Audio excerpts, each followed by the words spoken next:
Australian police clashed with anti-lockdown protesters on Saturday. In Melbourne, officers were seen pepper spraying a crowd of thousands as they swarmed police lines. 7 police officers were hospitalized and hundreds of demonstrators were arrested. The scuffles came after State Premier Daniel Andrews expanded a lockdown in Melbourne to the entire state of Victoria.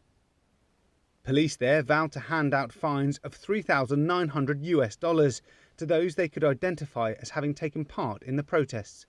Elsewhere in Sydney, riot police broke up a planned anti-lockdown march in the city centre and took several people into custody. The unrest came as the country reported its highest ever single-day rise in COVID-19 cases. Most of the nearly 900 reported cases across Australia on Saturday were found in Sydney, the epicentre of the Delta variant-fuelled outbreak. The country's health minister, Brad Hazzard, described the situation in New South Wales as very serious and urged people to get vaccinated. There is no time now to be selfish. It's time to think of the broader community and your families. If you are actually spreading the virus, you could be responsible for people's deaths.